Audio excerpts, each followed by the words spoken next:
Assalamualaikum warahmatullahi wabarakatuh. Perkenalkan, nama saya Serina Nur Afifah, jurusan Teknologi Hasil Perikanan. Di sini saya akan menjelaskan tentang fungi laut, yaitu Penicillium sp. Pengertian fungi laut.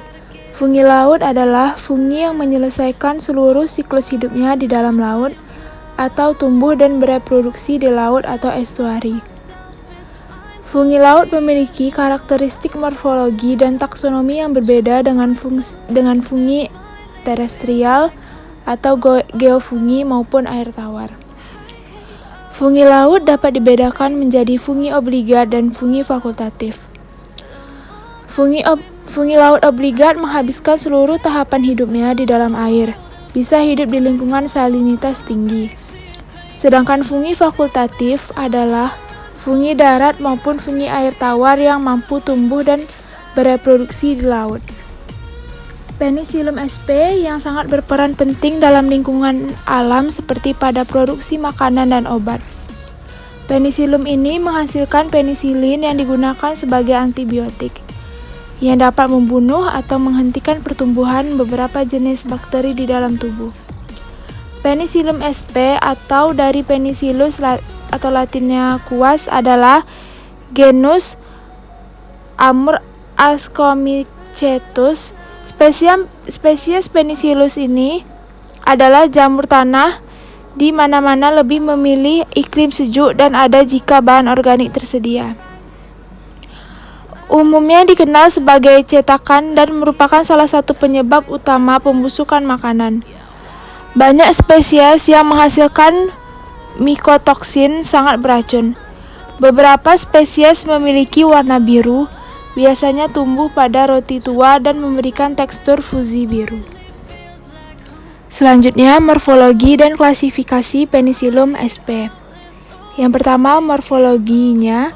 Penicillium sp ini secara mikroskopis memiliki bentuk konidiofor yang khas.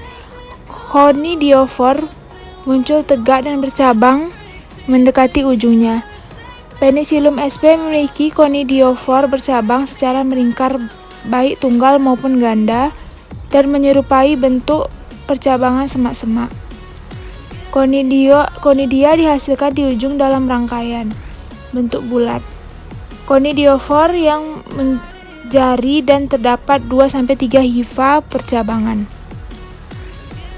Klasifikasi Penicillium sp ini: kingdomnya fungi, filumnya Ascomycota, kelasnya Eurothiomycetes, ordernya Eurothiales, familinya Trichocomaceae, genusnya Penicillium, dan terakhir spesiesnya Penicillium sp. Patogenisasi pada Penicillium sp.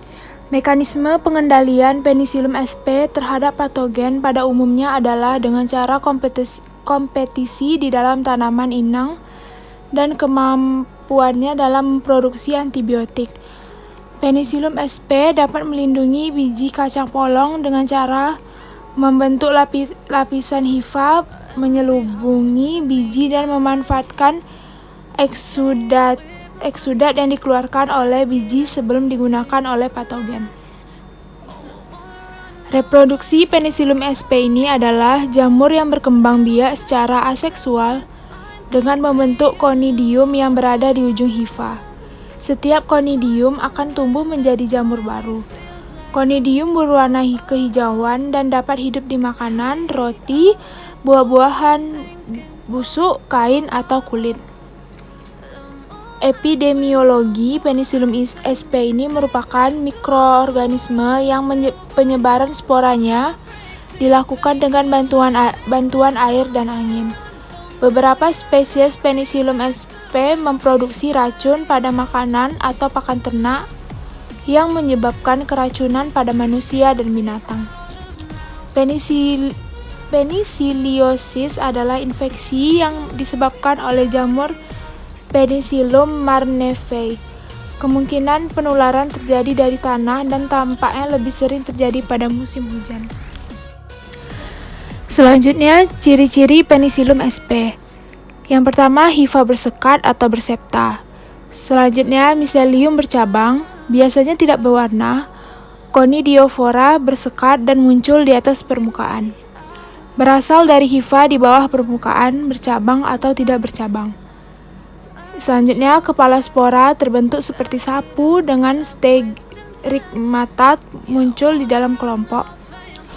Selanjutnya, conidium membentuk rantai karena muncul satu persatu dari stegmata. Selanjutnya, conidium pada waktu masih muda berwarna hijau. Dan yang terakhir, berubah menjadi kebiruan atau kecoklatan. Selanjutnya, fase pertumbuhan pada Penicillium sp ini. Yang pertama, fase lak. Fase lak ini adalah fase awal yang muncul ketika mikroorganisme menyesuaikan diri dengan lingkungan baru atau medium baru. Yang kedua, fase eksponensial. Fase eksponensial ini merupakan fase ketika sel mulai aktif membelah diri dengan waktu generasi yang panjang. Dan yang ketiga, fase stasioner.